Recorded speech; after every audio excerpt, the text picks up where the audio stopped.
Some people, when they make money, they don't let it get to their head. They actually make some good decisions, and they actually empower the people around them. Right now, I'm talking about one of the biggest YouTubers on the planet. His name is Mr. Beast. Okay? Mr. Beast, Jimmy Donaldson is his real name. I mean, this guy puts a video out, and it's like 100 million views. Instant. Like that. Yeah. And he's made tens of millions of dollars. Okay? And a lot of times is what he does, it takes that money and pours it back in to the next video. So, but basically what he did is actually from some of the money that he's making, all that YouTube revenue and some of the businesses that he's basically put together. I think he's developed the Beast Burger restaurant, something like that.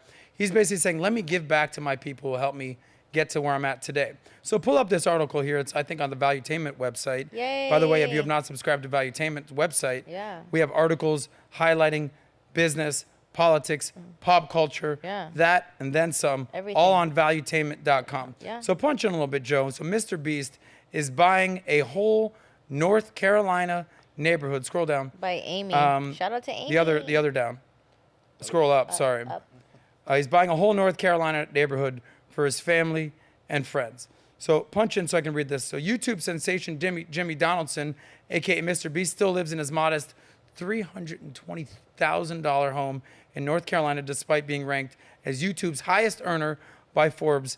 In a not-so-modest move, Donaldson is buying up the entire surrounding neighborhood for his friends and family and even his employees, okay? Over the years, he has purchased 5 homes in that area where he grew up outside of Greenville, North Carolina, bought off-market, and the standard suburban home brick homes are located in one cul-de-sac. Mr. Beast acquired one of the homes from Aaron Bowen last year, claimed that Donaldson informed that he planned to move his entire family and childhood friends turned employees into the houses he was collecting. Donaldson is known for staying tight-knit with those he grew up with, living near his buddies for years, and even including them on his YouTube channel. At only 24 years old, Donaldson's attention-grabbing stunts have garnered, keep going, Joe, have garnered hundreds of millions of views. We all know this, making him one of the most watched YouTube sensations on YouTube with 152 million subscribers. Wow. Ridiculous. More recently, he garnered attention with the footage of arbitrary acts of kindness, like giving away money and paying for cataract eye surgery for 1,000 people, curing them of their blindness. His elaborate challenges and cash giveaways have helped him grow his channel to roughly 152 million subscribers, making him most subscribed. His monthly income is currently estimated at around $3 million a year. That's $36 million a year. He's making a fraction of John Morant, who we just talked about in the previous episode. Wow. So this is what you call making smart decisions, empowering others, being fiscally prudent, investing in assets, doing smart things with your time, your effort, your resources, and uplifting the people around you. It's so funny, okay? Where a guy like this, viral sensation, Mr. Beast, is making these types of decisions to empower others, where you have someone like John Morant, we just covered his stupid decision-making, he's being brought down by the people around him.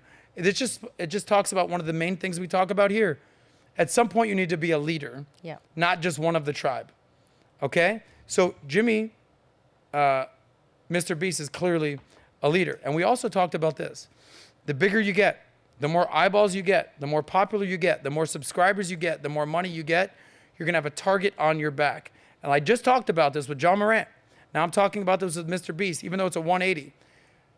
The more you do, the more hate will come your way. So here's a story here about a guy that's uplifting others, empowering others, basically doubling down on his relationships. I often talk about the meaning, the 3 pillars that I talked about, the meaning of life. Health, we have nothing without your health.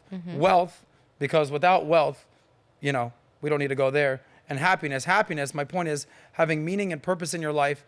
And a lot of times having meaning and purpose in your life is, whether it's work or relationships, finance and romance, those things put together, that is a lot of times the meaning of life. So as you're doing this and helping others and empowering the people around you, which is oftentimes the meaning of life, like I said before, with all the success will only come negativity. So look at this next article. After Jimmy, Mr. Beast did all this, enter the haters, the critics. The people are basically saying comments like, I don't know. This sounds culty. Imagine losing your job and your house at the same day. That's what these company towns are. Your employee owns every aspect of your life. Mr. Beast responded, only I can get canceled for giving people a place to live with no strings attached. Here's this guy doing good things for his friends, family, and community. And people want to shit on this guy. Pull up that other article if you don't mind. Got it. Okay. Mr. Beast responds to backlash after buying out his Greenville neighborhood. Punch in and scroll down. Okay.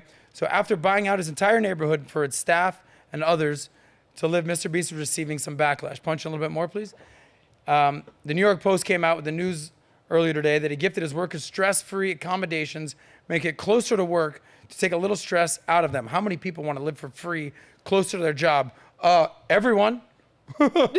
Even with good intentions, some of his usually loyal fans were a bit taken back. Like I talked about, the guy said, it sounds culty. Yeah. This is now your employer who wants to own every aspect of your life. By the way, you don't have to move into this free house in this nice neighborhood in this cul-de-sac. You can say no. I'm imagining the people are like, yeah, I'll take the free house. Thanks. Despite this, a lot of other fans said there's always someone who wants to ruin the fun, right? I don't see anything wrong with helping people in need and no strings attached. Yeah, no shit. The whole point of having success is to uplift and empower the people around you. Keep that article up for a second, Joe. So he said they're really scraping at the bottom of the barrel to cancel this man. That's what one of his fans said. His fans went back and forth. Mr. Beast took it upon himself to say something on one of the posts. So here it is. So what a nice man. Surely a CEO buying homes and cheating and creating neighborhoods for their employees and families has no historical relevance or background at all.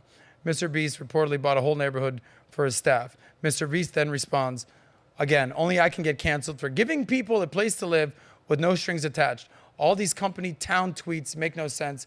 I was just helping some people.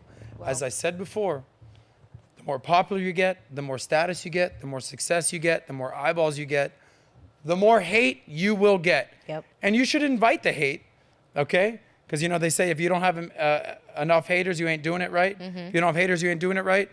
This guy's got 150-something million subscribers. He should be used to the hate at this point. Mm-hmm. Even when he does something nice, you're going to still get negative comments. Yeah. Nat, if I was giving you a free house to live in and I said all you have to do is be close to work where we do all the thing, what would you say? I would say absolutely. You would say, when's the move-in date? Yeah. Yeah, I think it's a great idea. When I first saw that, I actually thought, like, wow, what a positive thing to do for your employees. Makes no sense. Yeah, I think it's great that you get to have somebody who wants to keep you in a community of the same mindset. Like, look at the difference between someone who's trying to encourage you being around good people versus the other gentleman we were just talking about, Ja. Right? Like, when you come out, sometimes, John Morant, when you come out of being, that's why when, for example, when you go to conferences, right? Conferences are like 2 or 3 days. And the reason is because it's like you're so into what's going on, the outside world is like non-existent. Yep. And when you're in that community, you can't help but want to do more and do better and so on and so forth. So seeing someone like him buying a community for his employees so that we're able to be in the same community and that tight niche, I think there's a lot of strength in that and there's a reason behind it. I could see why they may think it's like culty. I can understand that side, but I also think that's coming from a place of jealousy. It's coming from a place of not understanding. It's maybe coming from a place of, I hate my job. I would never do that. But I see something like this and I just think to myself, you're trying to create your own community with your team and grow that team bonding a little bit stronger. Like once a month, we do a team bonding. Mm-hmm. And I guarantee you, we all come out of it, we all feel closer together. We all feel like we get to know everybody a little bit more and know why we're working with Valuetainment. And I think he's doing that for his employees. And I don't think there's anything wrong with that. I think there's jealousy in the world and there's haters and maybe you're just doing it too right. Yeah, and some people just like disagreeing for the sake of disagreeing. Yes. So for instance, I challenge you guys to do this. Go do a poll on your Instagram. Go do a poll on your TikTok, Facebook, wherever you do it. And give 2 completely polarizing options in a poll, as an example. You like to do that. Oh. You like to and do just those watch polls. You'll notice this. I've done this before. What would you rather have for free? $1 million or a kick in the nuts? And you look at the results, I guarantee you it's going to be like 92% people say $1 million. Mm-hmm. And there's going to be 8% of people, 5% of people, 2% of people are like, fuck your free money, bro. I'll take a kick in the nuts. It's like, really? Really? That's what you want. But sometimes these 2%, these 5%, these 8%, these fringe elements of society, these dissenters, are the loudest people in the room. And that's who a lot of times gets the headlines or gets the attention. But don't be fooled. The vast majority of people will gladly take a free house from Mr. Beast and will gladly take $1 million if they had that choice, and let the people that want get kicked in the nuts and actually not move close to the free neighborhood for their job. Go ahead and do your thing, guys. So if you like that clip, click right here to watch another, or if you want to watch the entire Soscast, click right here.